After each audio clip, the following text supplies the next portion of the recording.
Have you ever sat down to watch an episode of a TV show and ended up watching the whole season instead? What about unlocking your phone 100 times a day with nothing in mind just out of habit? Or checking social media every few minutes? If this rings a bell, you're not alone. We live in an overwhelming world, constantly surrounded by stimuli, triggering us to eat, drink, to buy, to do anything that makes us feel good, to be happy all the time. We have lost the capacity to be uncomfortable, to be bored, to be alone with ourselves and our thoughts, and we will resort to anything to avoid that. After all, the brain is designed to avoid pain and seek pleasure. That is what has kept us alive. The brain you have today is exactly the same brain humans had when we roamed the savannah. It is wired to survive and to conserve energy. It doesn't like to work hard. So in order to feel good, the brain will go for the easiest and quickest option. It doesn't care if it's good for you in the long term. For example, which of these activities feels easier to perform?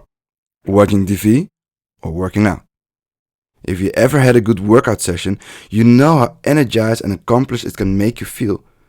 But the truth is that watching TV takes way less energy than doing push-ups. So, when facing a choice between the two, the brain will go for the TV. Now, this is not your fault. You're not damaged or lazy. This is not entirely a character issue. It is a biological and cultural issue. Let me explain. When we have a positive experience, the brain releases what is known in the popular culture as happy chemicals, neurotransmitters and hormones that causes positive emotions. One of these little substances is called dopamine. Dopamine has many different functions, but it has become famous in the popular culture lately for its relation with pleasure and addiction.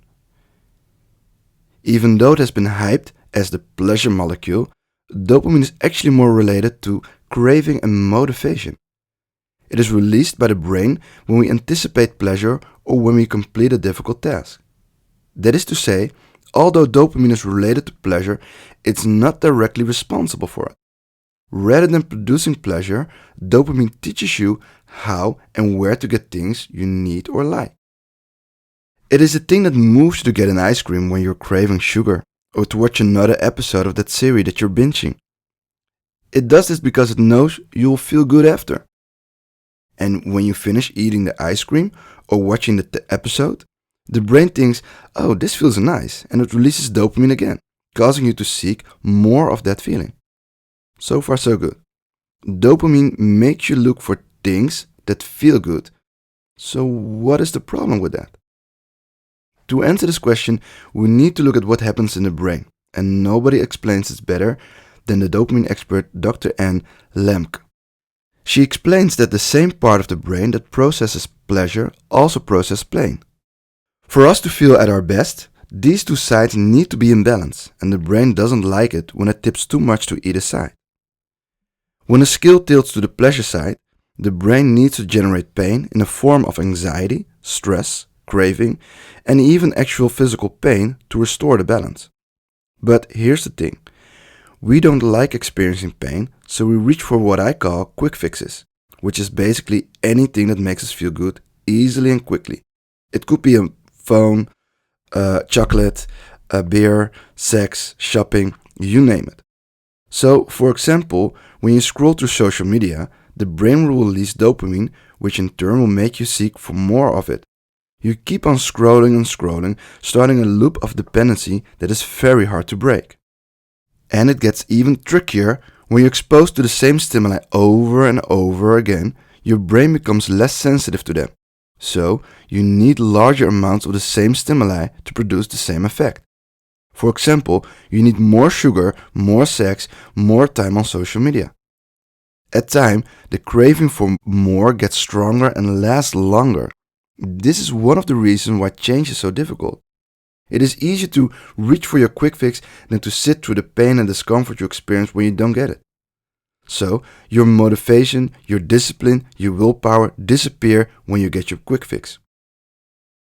Dopamine has been blamed for this, but the truth is that dopamine is a substance that is produced naturally in the brain, and we need it to lead happy and healthy lives. For example, it is related to movement, and people with Parkinson's disease have lower levels of dopamine.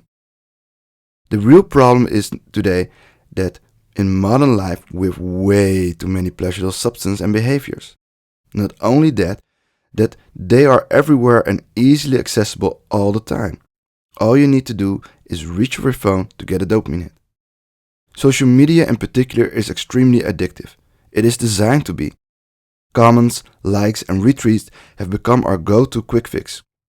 In Dr. Lembke's words, our smartphones provide us with digital dopamine 24/7. The result is that we are bombarding our brains with more dopamine than our primitive brain can handle. So the pain response is constantly active. And when you're not using, you experience many typical withdrawal symptoms like anxiety, irritability, insomnia, and strong cravings. This is what society looks like right now. We are out of balance. We have all become vulnerable to compulsive overconsumption, and we run away from discomfort, pain, and difficult emotions. Far from feeling good, this relentless pursuit of happiness leads to pain and anxiety. It creates stress, tension in our mind, stiffness and pain in our body, an addictive chemical loop in our brains. So how do we break the loop? Check out the next video to find out.